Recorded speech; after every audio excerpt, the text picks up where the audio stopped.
मिलन को जब मैं तड़पूं, हरि मिलन को जब मैं तड़पूं, हरि मिलन को जब मैं तड़पूं, हरि मिलन को जब मैं तड़पूं, मिला दे कोई संत मिले, मेरी बाह पकड़ के मिला दे, ऐसा कोई संत मिले। मेरी बाह पकड़ के मिला दे, ऐसा कोई संत मिले। मेरा बार हरि में जोड़े, ऐसा कोई संत मिले। अवतार हरि से जोड़े, ऐसा कोई संत मिले। संत भगवान की जय। और ये तीसरी बात सुखदेव जी महाराज कहते हैं, तीसरी बात ये है कि तुमने दूसरी बात में पूछा कि परमात्मा किसी को दुख क्यों देता है, तो परमात्मा किसी को दुख नहीं देता है। व्यक्ति जो जैसा कर्म करता है वैसे अनुसार से उसको दुख मिलता है। और तीसरी बात, यदि भगवान अवतार लिए, अवतार लेने के बाद भगवान का दूसरा अवतार कौन हुआ और क्यों लिए, इसका क्या कारण है। सुखदेव जी महाराज कथा श्रवण कराते हुए कहते हैं, भगवान का आज जो है दूसरा अवतार होगा। कौन सा?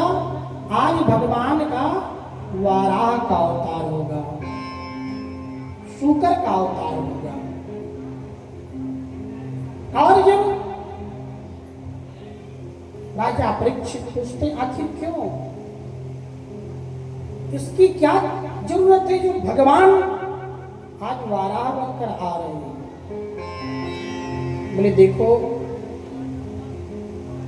आज जो कश्यप महाराज हैं, कश्यप महाराज की 13 पत्नियां हैं और 13 पत्नियां में से 13वीं पत्नी जो थी, आज सायंकाल का गोधूली बेला हो रहा है। बड़ा समझने की बात है ये।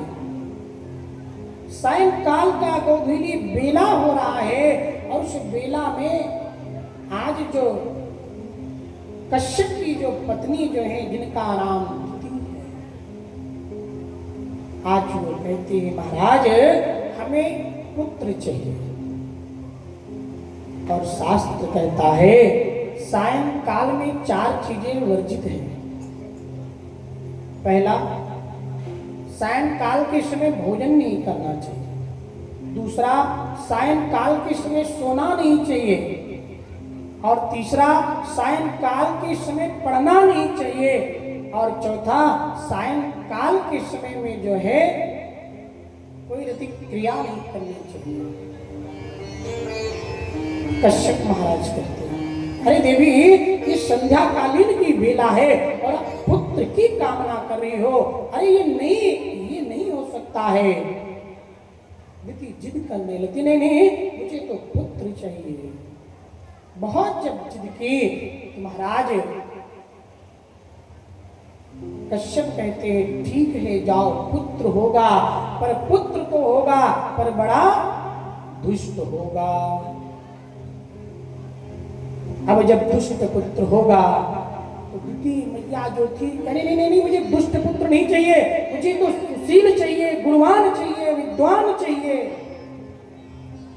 कश्यप जी कहते हैं देवी अब ये बीज का अंक जो है पड़ चुका है, अब इसे कोई जो है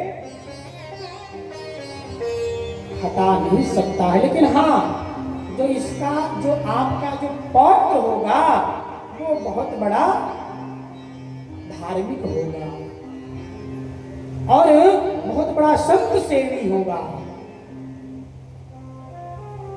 तब थोड़ा सा दिति मैया को थोड़ा सा लगा कि चलो पुत्र क्यों ना दुष्ट निकले, लेकिन पौत्र तो ठीक रहेंगे ना।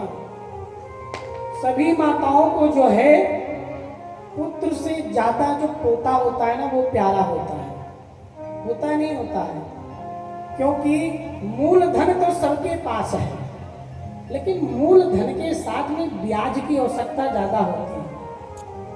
बैंक में एक पैसा जमा करो और अगर 1 करोड़ रुपए जमा है तो कुछ नहीं तो 30,000 के ऊपर तो महीने के आएगा, उधर से कमाने की जरूरत नहीं है। तो क्या है, जो बेटा जो है वो हमारा कौन है, मूल है, लेकिन पौत्र क्या है, उसका ब्याज।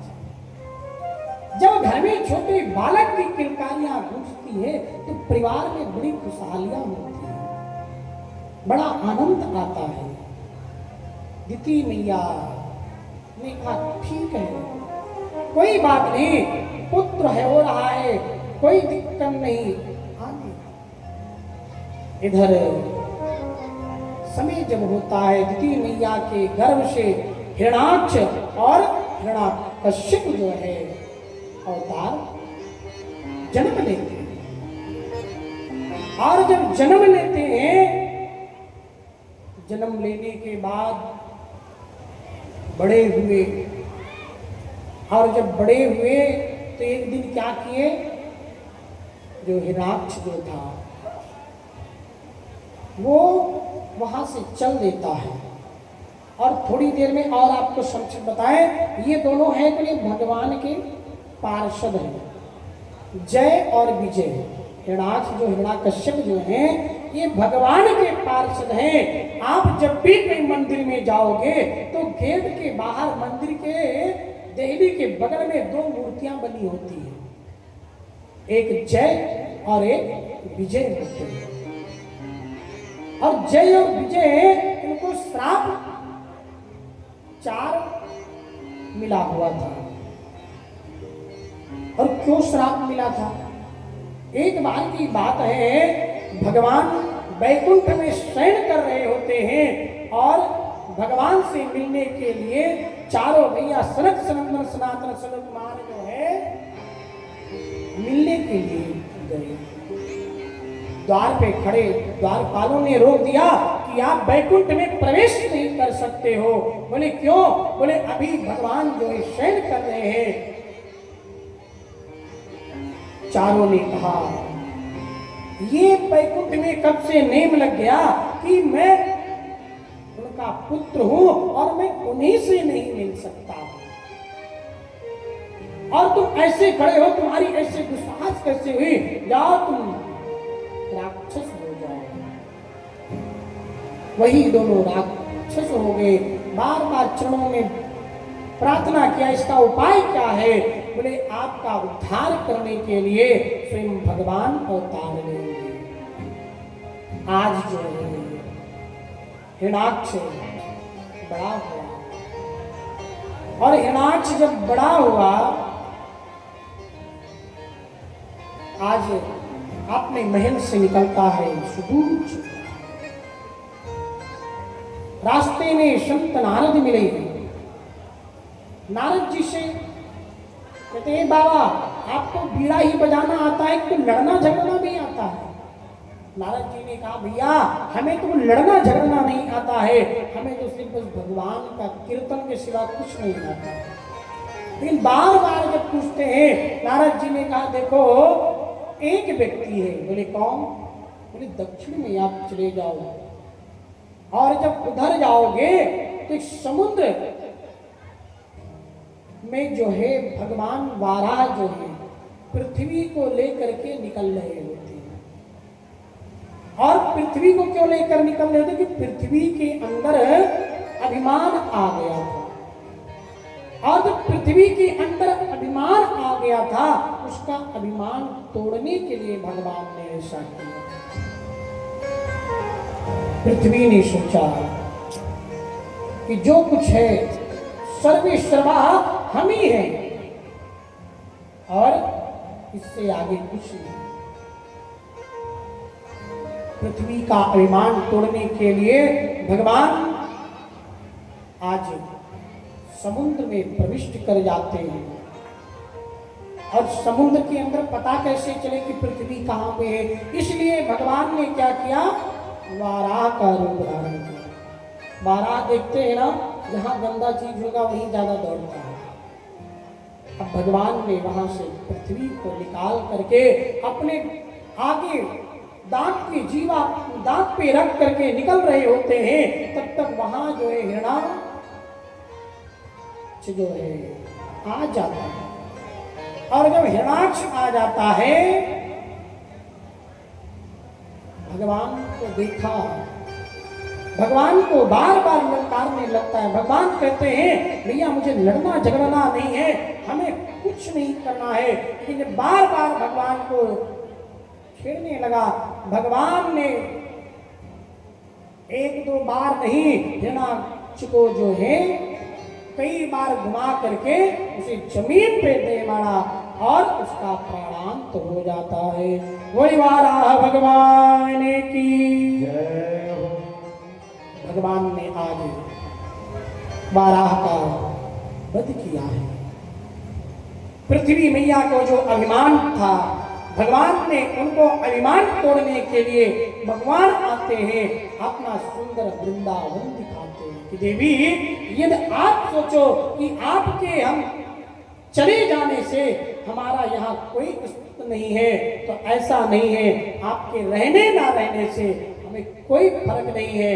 बस ये जो आप वृंदावन देख रहे हैं, यहाँ सुंदर हरी भरी जो घास दिख रही है, वन वृक्ष दिख रहे हैं, यमुना जी दिख रही है, और आप तो जल में समाहित हो गई थी। पृथ्वी ने सोचा जब मैं जल के अंदर चली गई तो ये बचा कैसे रह गया। भगवान कहते हैं इसमें कोई ज्यादा बुद्धि लगाने की जरूरत नहीं है। ये जो वृंदावन है ये मेरा निज धाम है, और यहाँ की मैं स्वयं मालिक हूँ, और ये मेरा घर है। और घर का जो मालिक होगा और जो उसके वहां रहने वाले जो परिकर लोग होंगे, उनके चले जाने से घर के मालिक को कोई चिंता नहीं होती है। कि कोई चिंता होती है? कोई चिंता नहीं है उन्हें। जो ही देखा